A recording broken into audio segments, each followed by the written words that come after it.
background's it's kind of interesting. My father was kind of a criminal. He was in the good stuff. He was in the Louisiana. Well, actually, a book was written about him, and they called him too bad for the mob. He was like when I was growing up, I'd be at Carlos Macella's house, and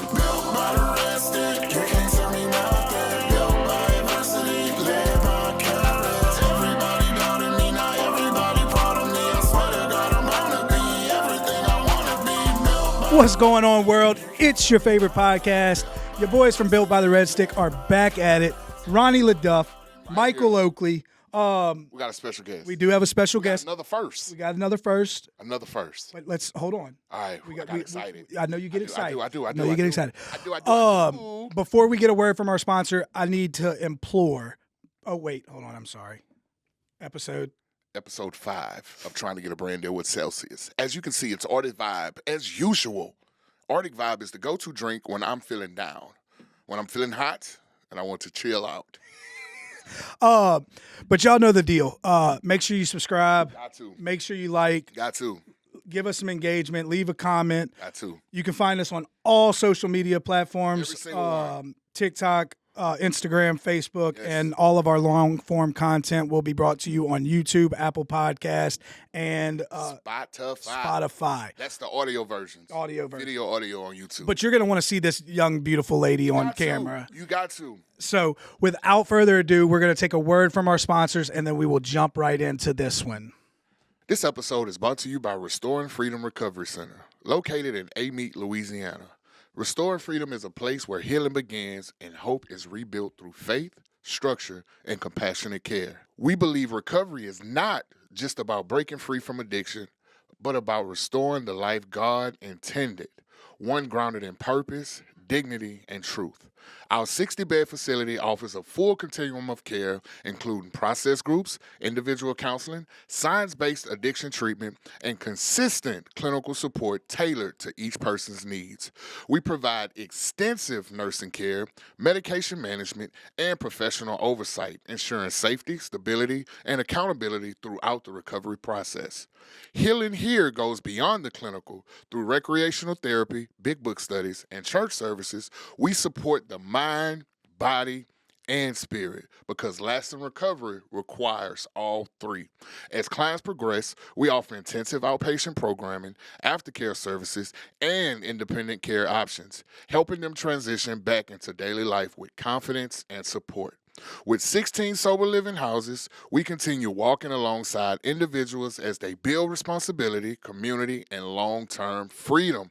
At Restoring Freedom, we believe no one is beyond redemption and no story is beyond restoration. If you or someone you love needs help, contact Restoring Freedom Recovery Center at 709 East North Place, Amite, Louisiana, or call 985-289-5264. And if you're facing a crisis after hours, you are not alone. You can call Jess at 225-337-8945, or you can hit Brady up at 985-969-8825.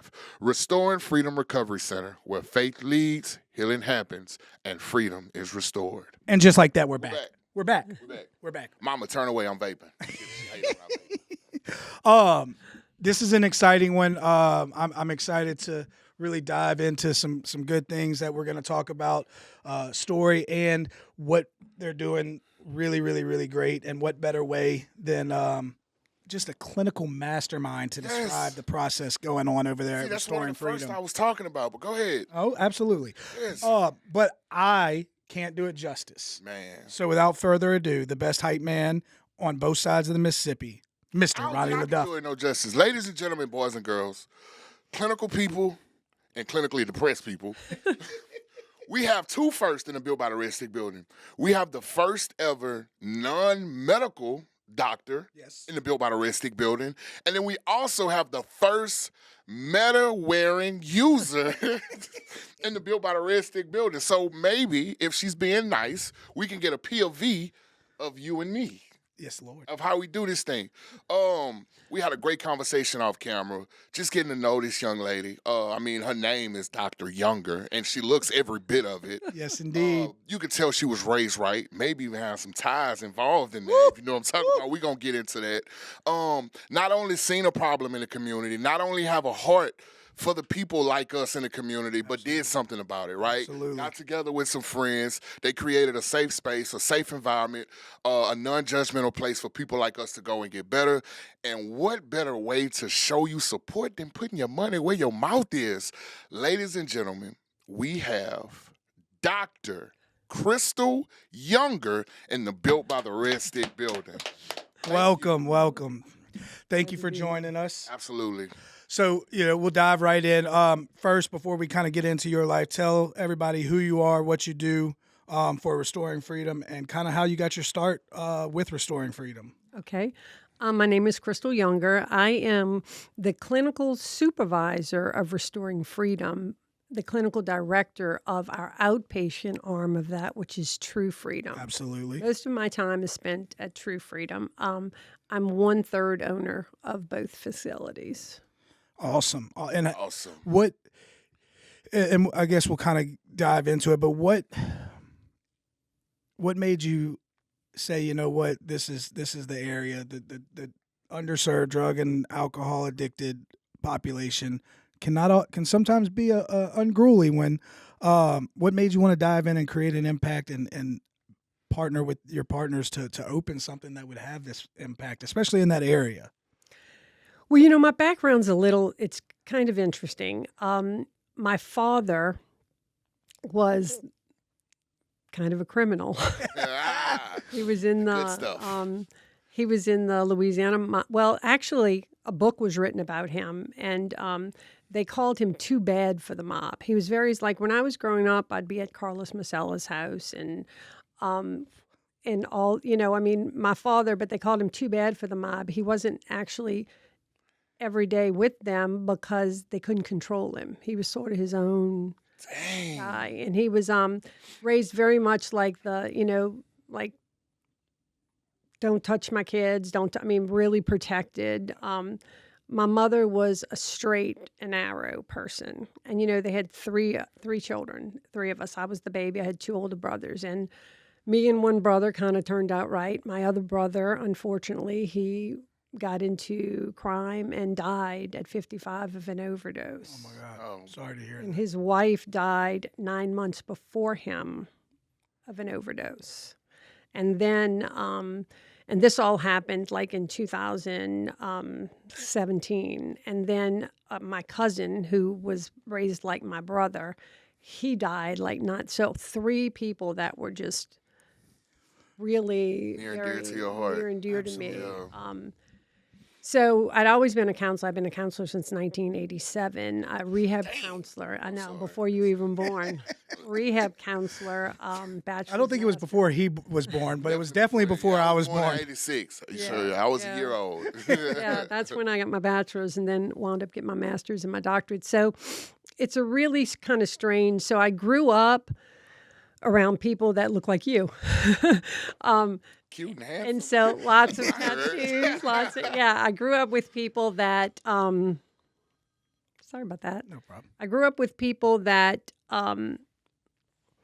were in trouble with the law, lots of tattoos. I look like I was in trouble with the law.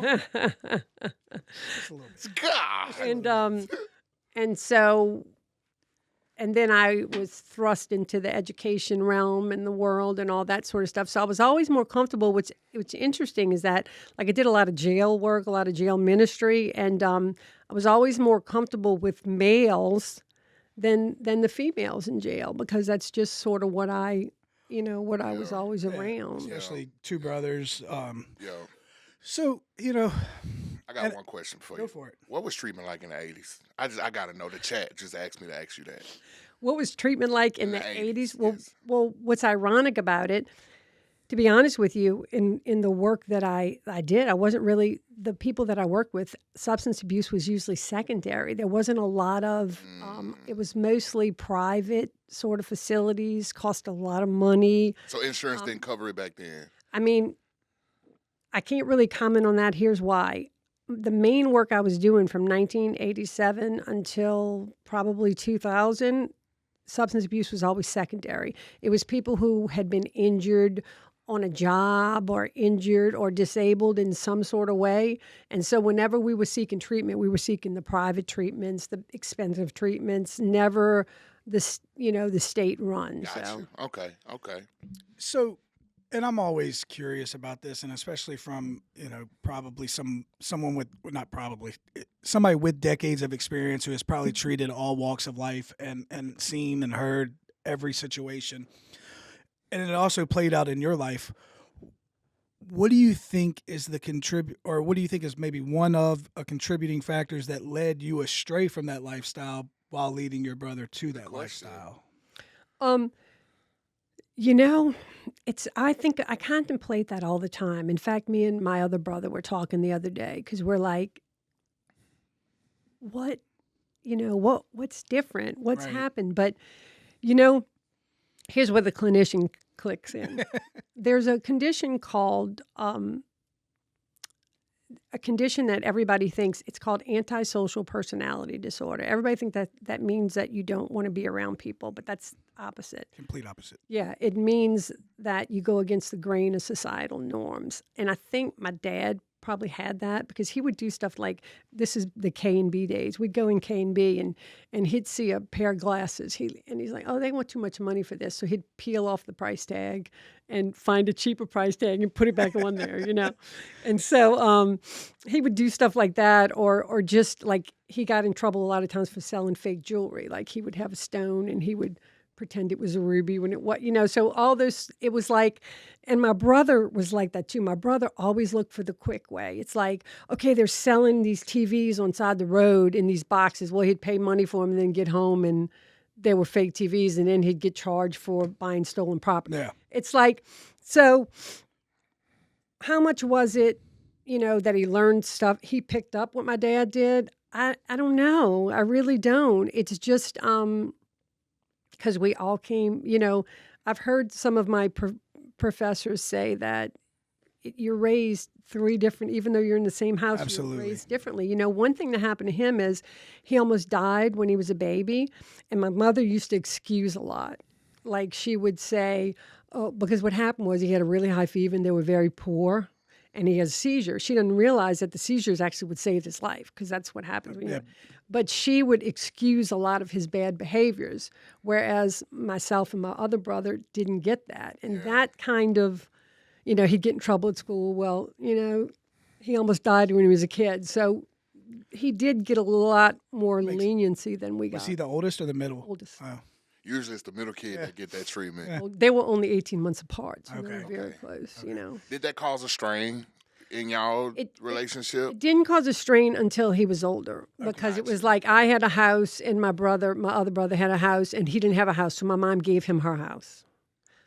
And he would let squirrels eat through the ceiling. So she was always, so when he got older, I really think because she would always make excuses and then he had children. So she always had to keep paying for him because Take care he of the had grandbabies. a kid, the grandbaby and, all that sort of stuff. So she really gave him a lot more leeway than she gave us. Absolutely. So, completely just off topic, when was that first time that you realized that your father was maybe on the criminal side of the world as a child? And then kind of what did the protective nature come out and or did the kind of distance nature come out? Where was I remember it clearly. I was in high school and I was dating a guy who was recruited by LSU. Football? And it was his signing. It was his signing day. Okay, and we had the party. It was at Roussel's restaurant. This was back in '82. They had football back then? Yeah, they did.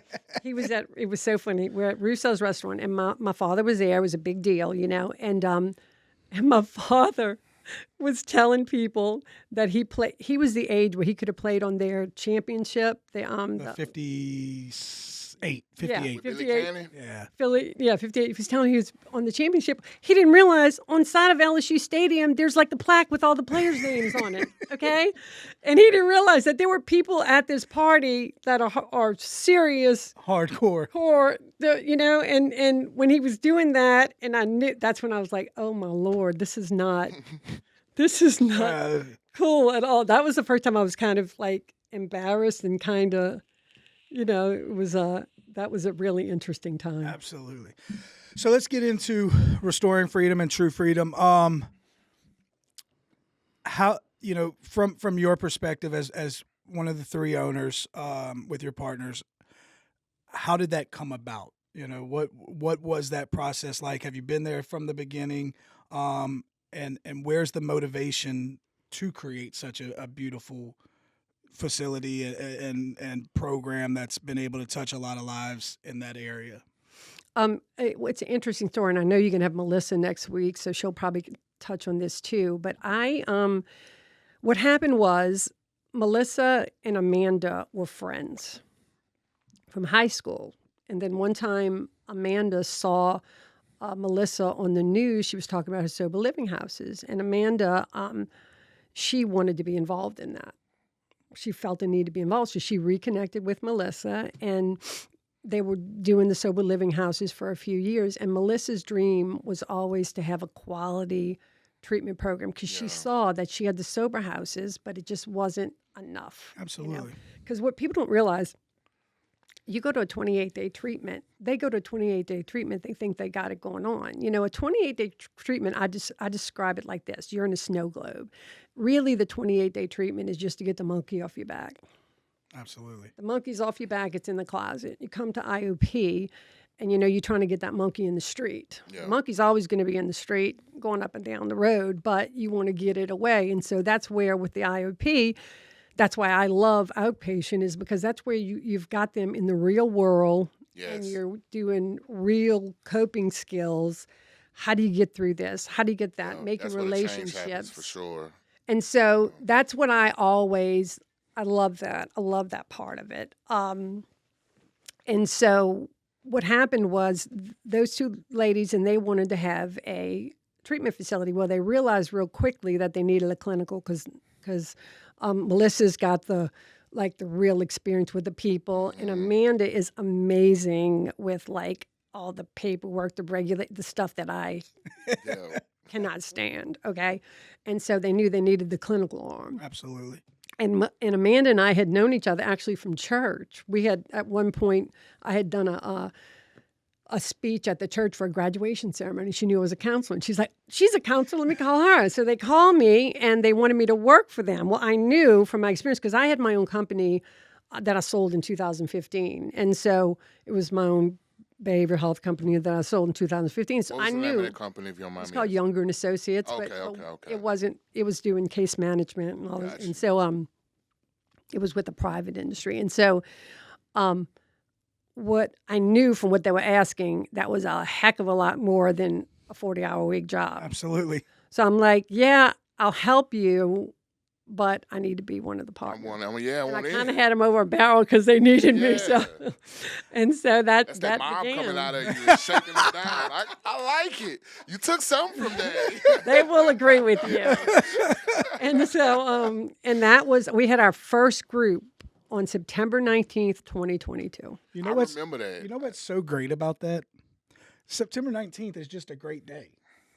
Is that your birthday? It is my birthday. You know what? It's my anniversry. That's how I remember it. Awesome. Yeah. I don't need me no money. Kid, I'm on my way. Man. So, me and Ronnie have worked in treatment for a long time. I've done some things. I know that y'all's clinical approach is a little bit different than normal places, which I love. I'm so tired of the cookie cutter model of everybody's going to do. When I was working at a facility, and I started it, one of the things I said was I was tired of the same assignments that I did in 2013 still being shuffled around through everywhere else. So kind of dive into what your, mindset was in the, creating of what Restoring and True Freedom are doing, because I know it's different. I know there's a lot of faith components, which I like. So kind of, if you don't mind diving into a little, what was the mindset and what kind of went into that development? Sure.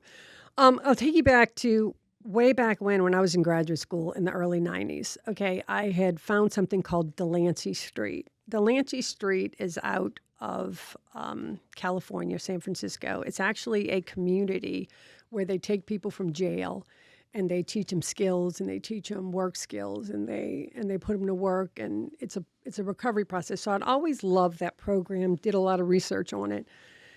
And then when we started our program, it's completely different than anything you'll ever see because we look at the whole person. We follow like Maslow's hierarchy. Like, for example, if I've got somebody who comes to me and they have no food, they have no clothes, they don't have a job, and I'm trying to do in-depth trauma therapy with them, They're not there yet. Yeah. it's just ridiculous. So we meet the need, the immediate need. So how we're different is that when they're in our facility, the faith base, that's optional. Like if they want, they get the option to go to a church service. We'll give them the option to do that. We also make sure that they have, the clothes, the food, with scholarship, more people than we like to think about. Yeah. But, for us, none of us did it. Like I had a very successful business I sold. Amanda has a very successful construction business still. Melissa had the sober living home. So we didn't come together to make this big profit and stuff. Absolutely. The reason that we all agree, well, we have to make money is because we want to have quality staff. And you can't do that without money. Yeah. That's the problem. Yeah. So that's always been the case. Our salaries are less than our employees' salaries. I mean, that's always been the philosophy with us. It's a way bigger mission for us than that. Right. I've made this reference multiple times, and we've had the privilege of meeting a lot of different people from a lot of different facilities. And I've always said that, and you'll relate and understand this, in the treatment, or we'll use treatment world, there's two sides: clinical, administration. Everybody on clinical would treat everybody for free if they could. Administration sometimes gets to where it's just $1 in a bed. Yeah. When those two things marriage together perfectly, and the administration side recognizes that these are people and it's not all about the dollar, and the clinical side recognizes that we do have to, keep the overhead and be able to keep the lights on and be able to pay quality staff, and those two marriage perfectly, that's where real impact happens, and that's where real beautiful facilities can create that impact. So I applaud y'all on that avenue. Yeah. A philosophy that we use is we search for gold in the garbage can. And what happens is that addiction is Gold in the garbage. we're gold diggers. That's what we are. We're gold diggers. And everybody thinks of a gold digger, when a woman hits with her. But that's, I ain't saying she. yeah, Messing with exactly. But we are digging. And the problem is, in addiction, there's a lot of it's just horrible trash, trauma. And so we give prime rib to everyone, but it's up to them if they want to eat or not. And so we're always shining. We're shining that coal, trying to see what it is, a diamond or a gold or whatever. And so we really believe in giving the best. And what we do, our approach, when they're in treatment, we are working on them. We're telling them about our facility. But if they don't want to come to our outpatient, wherever they go, we do the best we can to prepare them, to let them know that this is not enough. Yeah. This is Right. a step in a very long process. What I find is it really takes about 2 years for people to get everything back. They look at that as a long time, but that's what I noticed. It takes about 2 years to get family where they finally trust you, and but anyway, so we get them to our facility. First thing we do is, if they need their meds, we're getting their meds for them. We have a doctor. We collaborate with a facility. We make sure they got their appointments. If they need food stamps, we help them give. Most of the stuff we do, we don't get paid for. We help them get food stamps. We really work hard on helping them get a job, because they start sober living, they got a balance on their head, and every week it increases. That causes them to have a ton of stress. So we really dedicate time to get them, even if it means take them. We have relationships with a lot of employers in the area. Shout out to Rouse, is amazing. They hire our people; they're wonderful. They do it in Baton Rouge. They do it in Baton Rouge. Tell you, that's why I shop. This is a plug, a shameless plug, because they are so amazing. Yeah. Another second chance employer, Synergy, hires our people great jobs. So I mean, we have a lot of relationships in our community that will take our people and work with Give them second chances. And they know that they have to come to IOP, so they work with their schedules. And luckily where we're at, we're in a town that there's no colleges, so there are a ton of entry-level jobs, so many jobs, and so that they can do. And we always encourage them, just humble yourself, take whatever you can to get that balance down. Then when you finish with IOP in about 3 months, you'll be open to get whatever. We help them get cars. In fact, right now I'm trying to find out, I got a guy who goes to the auction, because a lot of them at a certain point, a car is a hindrance, especially if they got a skill,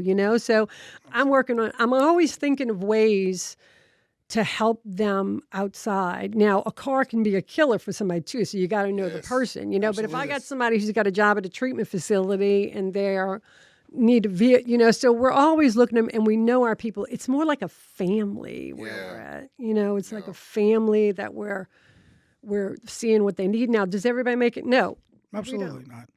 So y'all hear that? Restoring Freedom giving out calls when you graduate their program. How did they reach out? What's the number?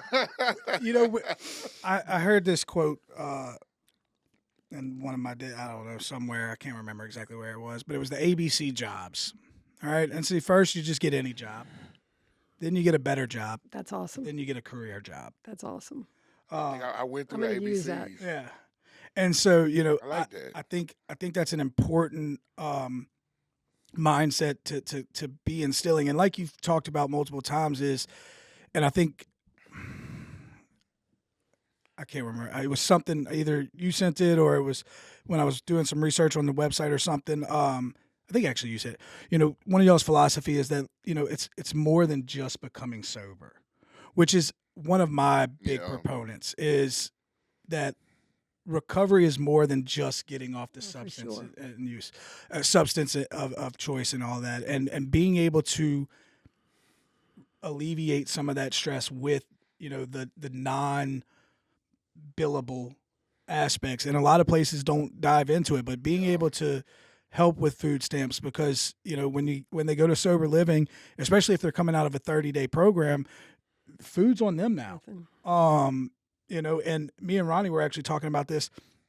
It's so hard because you're taking John Doe or Jane Doe who 90% of the time has found their way to treatment with nothing, and then they just spend 30 days healing or starting the healing process, or like you said, putting the monkey in the closet. But they're coming out 30 days and they don't have money for rent. They don't have money for food. Yeah. They don't maybe have money for a bus ticket to get around town, or whatever the circumstance may be. So, that the ability to implement those types of programs are what sets apart great facilities, while also incorporating a good clinical aspect. And Ronnie knows this. And me and Ronnie talk about it all the time. I'm a huge proponent of IOP. Yes. I love the residential idea, but I'm going to get on my soapbox for a minute. The idea that any benefit is going to happen within 28 days, when in reality, if they're coming off of some of the drugs out there today, their head isn't even cleared until 14 to 16 days. And then it's just barely becoming clear. I came up in the 90-day model when insurances would actually authorize 90 days, which is long gone and probably never coming back, and I hate them for it, but that's neither here nor there. I'll get on my soapbox, and we don't want that. So,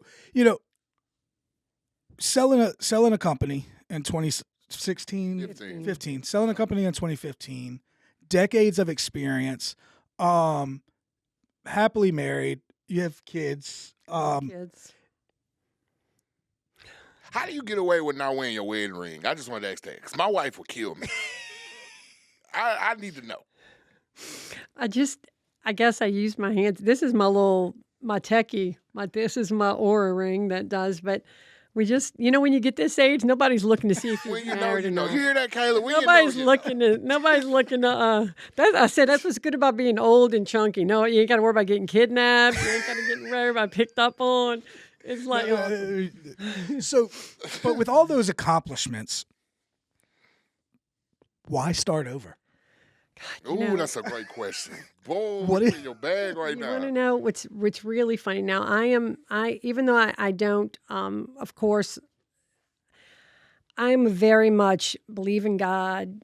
You know, my faith is very important to me. And what's really ironic is that me and my husband, we were at church, and it was a service where there was a preacher there, and he pulled us on the side. Now, I was okay. We sold our business in 2015, bought an RV. We're going to live in the RV. That lasted about 6 months. I'm like, get me home. I got to work. Okay, so I was still working. I was doing stuff on I do a lot of like Social Security, disability, litigation kind of stuff where people, they go to get Social Security and I have to tell them if they can work or not work and all that sort of stuff. So I was doing all that. And then it was so funny because this preacher's like, y'all going to start a new company. And I'm thinking, and him and I looked at each other and we're like, because what we've been through was so litigated. Like I was on the stand once for 7 hours. I mean, it's like very litigated because people are saying they can't work, they're disabled, and they're trying to blame it on it, all kind of stuff. So I'm like, we ain't doing this. And then literally 6 months later, Amanda approached me with that. So I felt like it was more of a calling. And I really feel that God prepared me my entire life because how else? Like I wasn't even going to I didn't need my PhD for what I was doing before, but I always had a desire to get a PhD. Okay. My PhD, I took forever to get it because I didn't need it. And I finished in May of 2005 at UNO, and the Katrina came August. Like, had I waited 3 months, it wouldn't.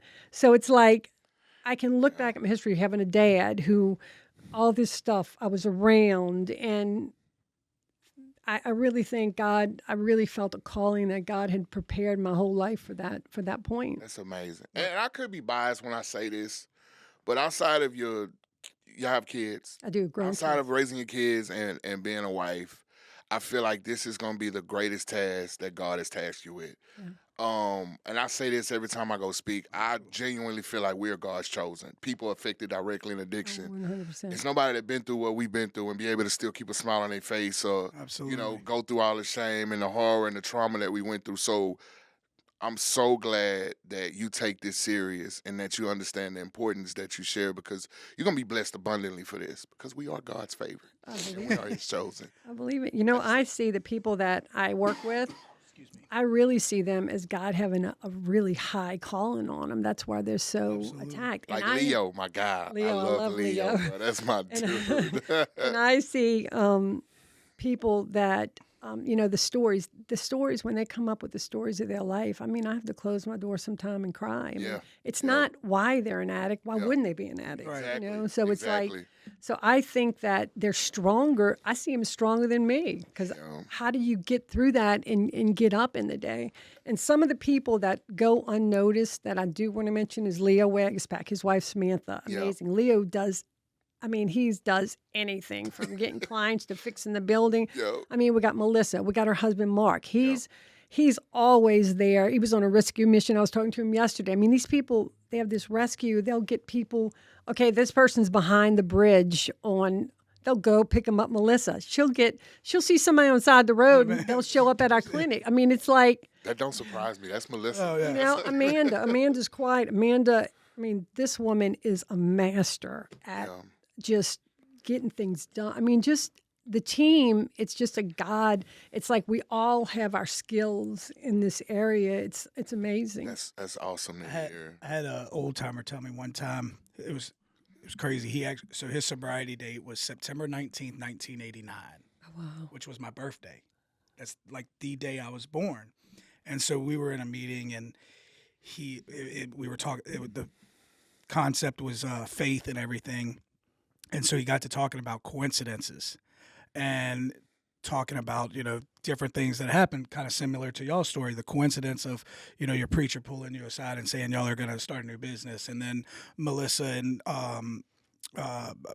Amanda, coming to you and all of that. And he said coincidences are God's way of remaining anonymous. It's amazing. And it was just so profound to me because, he. Dropping some heat today, bro. You been keeping this from me, bro. God. So, I think, what has happened and transpired through Restoring and True Freedom and all of y'all's individual journeys that have led y'all to this moment of being able to create such an impact and having the mindset of quality over profit. Yeah. Because we're Carver credited, the only Carver credited IOP in St. Tammany. Maybe, I don't know about the state, but I know in our parish. Y'all might be the only one in St. Tammany. I mean, we are, yeah. And I laugh because, you say IOP, you know what the clients call it? I'm on probation. Because the only people that want to go to IOP is if you're on, and it's so powerful. So one of the coolest things that y'all do, and this gets ignored a lot, sober living. Sober living played a big part of my recovery. I did 15 months in Mike's sober living. That's so cool that you offered it because sober living taught me more, like it prepared me even more for the outside world, right? IOP taught me how to process emotions in a safe place and learn myself, but sober living taught me the responsibilities, the things that we forgot about. That's right. When I was homeless, I wasn't brushing my teeth. I wasn't waking up at a certain time. I wasn't keeping an area clean. I wasn't, being at a certain place at a certain time and being held accountable. So I pray the sober living thing don't go away because that I still till this day do sober living stuff just in my own home. Make sure you find a quality one. Yeah, well, yeah, and if you don't have 16 of them and they not be quality, oh yeah, I know that. You're doing something right. Absolutely. But I think that's pretty cool that y'all offer because a lot of facilities don't. They'll just use outside sober living standalone entities that some of them don't even care. They just want to head in the bed and they paying weekly. No. But we're not gonna get into that. No. I don't know how, you see, without sober living, we wouldn't be in Yeah. existence because we're such, it's so funny because it's two completely different companies, but we are very, we're very interrelated just because of the sober living requires their people to go to IOP. So Absolutely. that's where. Yeah. So, as this journey has taken on and grown from the IOP to the residential, I guess when do you see your calling of I've done enough? It's so funny because my husband and I have this conversation all the time, and I keep saying, because I just turned 62, and I'm like, okay, I'm going to slow down, but it's like I can't stop the passion. Like what my real love is a 3.1. And here's why. A 3.1 is a halfway. Here's why that's my love. Because you got them, you're not hitting them with they got to pay their money. Yeah. And you could put them in the 3.1, get them a job, get them situated, then transition them to sober. I mean, that's a missing piece. But the problem is, it's like, it's just, it takes a lot to start. Like it took some money and stuff to start the IOP. Nothing compared to what it took at the residential. And like this, and it's hard because you got to go 6 months without even getting a dime. Yep. So it's like, so I'm still praying about that. Do I see myself ever retiring? No, that's not my nature. Would I like not to work 80 hours a week? I'd love it. I'd love to work 20 hours a week. I love what I do. It's not like I got a job. I mean, I had a lady the other day, and I'm trying not to cry here. I had a lady the other day. She's 32 years old, doesn't know who her parents were, was in foster care, horrible woman, adopted her. She comes to me. She's 32 years old. She's about to leave sober living because she couldn't get a job because she had no birth certificate. She had no ID, and she had no Social Security card. And if you know anything about Louisiana, you can't. That's like Can't get one with that. Yeah. all she had was a copy of a birth certificate. You can't do nothing with that. And so, by the grace of God, I was able to walk her through to get all of it. When she got that ID, you would have swore she won the lottery. Yeah. She'd never been able to get a job. She was in these abusive relationships because she'd need somebody to take care of her. I mean, that right there. And then that's the stuff that normal people take for granted, like just having an ID. That like there, I mean, I had another lady, a year or so ago who, like, her kids had been taken away, and she was pregnant, and she was going to go and have the baby, and she knew she was homeless. She knew DCFS was going to take, and so it's like I was able to work with her, get an amazing family, and she's got an open relationship. I mean, that kind of stuff that's like better than a drug, you Yeah, know? I say it all the time. No drug or drink has gotten me higher or more Every episode. inebriated. We say it every episode. Yeah. Than seeing somebody light come on, become a productive citizen of society, gainfully employed. Amazing. Yep. And we love to hire from within. We love to, because we do get, when we get those gold nuggets, you know, we don't want to let them go. It's the best ones. Absolutely. Who better to promote your program or embody your program than somebody who's been through it, went through it, and became successful? So you say God came to you and told you was going to start a business. Did he at any point come to you and say he was going to donate some of your possessions to a stranger you just met class? Like preferably medical glasses. I was just asking. I was He just wondering wasn't if God that was still in the blessing specific. business. He wasn't that specific, unfortunately. So, you know, with someone as much experience, and it's you know, it's always a question that I like to ask with everything I've done and some of the, I guess, injustices I've seen in this area. What do you think's one thing that needs to change to give our population, to give our people a better chance, you know? Because I recognize that, you know, the client has to, or patient or whatever level of care they're at, has to be ready, but there's also some blocks that are in place. And we don't have to get too in detail, but just what are some things that you would like to see change that maybe Restoring or True Freedom has implemented already that you'd like to see on a bigger model? I think the whole person is, we're talking about facilities. I think you can't just treat somebody a piecemeal. And it also is a family. It's a family system issue, you know? You have to know about the trauma. The trauma it's big. Yeah.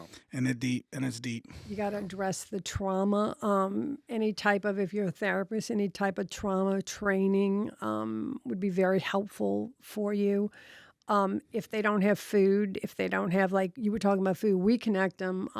We have a church that donates when they first come. They don't have anything. We give them this bag that'll get them for a few days, and then we take them to we have some great resources. North Shore Food Bank gives them, and then the houses also, the Samaritan Center gives us food for the houses. So we have community housing food. So it's the felt need. It's what they need at that time. You're going to get to the therapy, but you got to deal with. Meet the needs. You got to meet the needs. If they don't have any clothes, we had a guy that came from jail. He had the clothes on his back. Yep. Yeah. So, you know, as we kind of, you know, come to our end, you know, one of my favorite questions is the why. And so as someone who obviously related to being affected through loss of family, what's your why?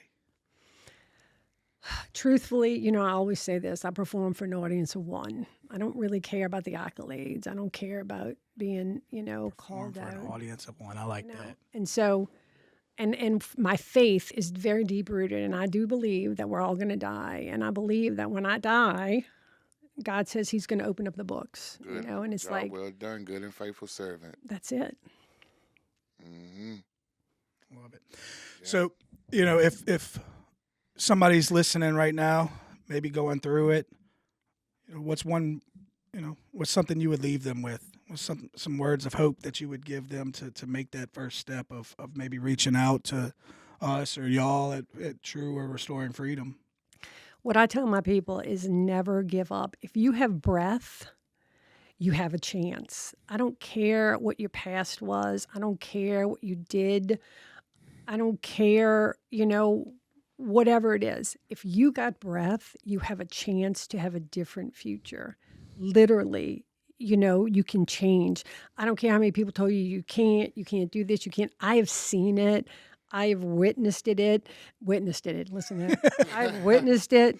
It's like one step. You know, how do you eat an elephant? One bite at a time. It's like literally you can do it, and it takes a period to get back, but you can have everything back. You can have family back. You can have, you know, your life back. You can have a community. And, you know, we do have some people that live in our sober living houses long term because those family ties are not there. But guess what? You get another family. Absolutely. You're a family. Yeah. You got little stuff. You got to go get a test. You don't have anybody to call to take you while you're getting the test. You know how they say you need somebody to pick you up? Lots of people don't have that. Well, you got a family. It's a family that will help you and walk with you, and just don't give up. Just keep trying. You know, the average person goes to rehab is 11 times. Okay, that means that there's some that it takes 20, there's some that it take, but 11. So don't ever give up. Yeah. I say it all the time. There's no failing at recovery. There's not. The only way you fail is if you succumb to it and end up 6 feet deep. That's right. Yeah. You know, as long as there's breath in your body, keep fighting, keep showing up, keep. You know, Ronnie says it, and he'll say it at the end of this episode. Find people that are willing to love you till you learn to love yourself. Yep. And I think that's what y'all are doing in abundance over there. So, congratulations, and we wish y'all continued success. But unfortunately, we've come to Ronnie's least favorite time of the episode. God did not come to me and tell me it was time to close. I understand, but Michael did, because we only have so much. We do. We just want to thank you again, Dr. Younger, from the bottom of our heart for coming and sit down and having this intimate conversation with us, getting out of your comfort zone and sharing these words of wisdom from a different perspective for our community and for our future community. I took a lot from this interview, actually, and you're doing great work, and you can see the God all over you, and you're a special person. And I'm sure you know that already, but don't ever let nobody tell you any different. And real quick again, before we wrap up, how could they reach Restoring Freedom? Somebody say, hey, Doc, you know what? You nailed it. I want to come. How does that process I will tell you. look? Let me say one other little thing real quick first, which makes the seriousness of this. This condition that we're working on, to give you an idea, I was a counselor since 1987. From 1987 to 2015, I never had one person that I knew that I worked with clinically die. From 2022 till today, 18 people that I've met are dead at this point. That's huge. That's so very if you huge. need help, if you want help, the True Freedom number is 985-276-4165. Restoring Freedom, I don't have it on the top of my head. It's in the description. It's in the description in the beginning of the episode. Yeah. You just call Restoring Freedom. Landon does our admissions. True Freedom. If you want me, the phone rings to me after hours. So you want to talk to me personally, just call after 5 or after 12 on Friday or the weekend, and I'll get you. Don't call after 11, though, please. Yeah. It'll be on Do Not Disturb. Do not disturb. Well, we thank you again for that. Oh, Before we go, I know we have an event happening actually in their neck of the woods, I believe. yes. Well, it's in Hammond. Yep. So we have. I'm sorry about this, Dr. Younger. We have one of our great friends, Mr. Ned Baldwin, with Collegiate Recovery out at Southeastern University. Oh, yes, I'm going to that. March 6th, 5th 5th through the and 6th. That's Yeah, it. we See just there? There registered. you go. Just registered today for me and a few of my counselors. Well, we need to do that too. Absolutely. They have requested that Built by the Red Stick be in the building, and if you or somebody you know may be interested in going to this event, it is happening March 5th through 6th, 2026. If you're coming from out of town or I'll be in the Gulf of Mexico. You're in the Gulf of Mexico. He always gonna cruises like twice. You can get a year. CEUs. They got CEUs. Got CEUs. You can do it for me. Yeah. You can go. All our counselors out there. You can get CEUs if you're coming from out of town and you need housing. They do. They're the hotel there, which is the Hilton? it is the Home to Suites by Hilton. They're doing room blocking, right? And they're giving you a special rate for $132 a night. That's March 4th through the 6th for the special rates for the rooms. And so what you can expect going to this event is you get 12 continuing education hours, CEUs, for licensed professional counselors, right? Including 9 hours in diagnosis. I don't know what that means, but if you got it, you know what it means. Applications submitted for continuing education approval for social workers. Affordable registration at just $120 for 12 CE hours. Now, I'm not a counselor. I don't pretend to be, but $120 for 12 hours seems like a great deal. An expo featuring more than 20 providers, engaging opportunities for meaningful networking and collaboration. a welcoming community of approximately 150 attendees. Great way to get your brand out there. Registration includes a light breakfast for us fat people. We need light, so that's good. Light makes me want to take a flight and go to the event, right? And lunch each day. I might skip on the lunch, 'cause like I said, I'm heavy on the carbs right now. I need to lose a little weight. And all additional sponsorship funding directly supports the Lineup Recovery Scholarship endowments, serving students in recovery at Southeastern University. Now, I can tell you personally, these are some great people. I get the opportunity to work very closely with Lineup Recovery. I'm actually wearing one of their graduees, is that the word? Shirts. Shout out Jordan Cole. He created this shirt, The Recovery Alley. Great people, great entertainment. It's just a great time. If you want to be involved in the Collegiate Recovery Conference coming up March 5th through 6th, you can reach us, Built by the Red Stick, or you can go to the Facebook page, Lineup Recovery, or you can go to lineuprecovery.com. Thank you. That's it. All right, back to my. All right. We are there. Huh? We are there. Well, I know I was switching from promo Ronnie to serious Ronnie. Like we say every week, if you or somebody else you know is struggling, loved one, auntie, uncle, brother, sister, nephew, uncle, cousin, whatever it may be, please, please, please reach out to us. We are dedicated week in and week out to bringing you raw and real content. You can reach me at Ronnie LeDuff at Facebook. You can reach him at Michael Axelrod Oakley on Facebook. RestoringFreedomRecovery.com, I believe, is the website. RestoreFree.com and TrueFreedom.team. There you go. You heard it from the best right there. 1/3 owner right there. Yes, indeed. Like Mike say, I always say, allow us or somebody to love you until you can learn to love yourself. We're real people with real issues that really want to help you find a solution. We thank you for sharing this time with us every week, Friday at 10 a.m. on YouTube. Shout out YouTube for hosting us. We appreciate that. Spotify and Apple Podcasts app. Like Mike always said, the middle, beginning, end episode. Like this video, share this video, engage with this video. Tell your friends to tell their friends, to tell their side pieces, to tell their husbands, wives, or whatever about Built by the Red Stick. We're really trying to make an impact on this. A lot of hope out here. A lot of hope out here, man. You know what I mean? Until then, we'll be back at the same. Big shout out again to Restoring Freedom. This could not be possible without y'all. We really appreciate y'all for taking this month on y'all back and just allowing us to continue to be great. So we really do appreciate y'all. Special shout out to y'all. We'll be back at the same time, at the same new place, with the same producer. Built by the Red Stick, built by adversity, led by courage. We love y'all.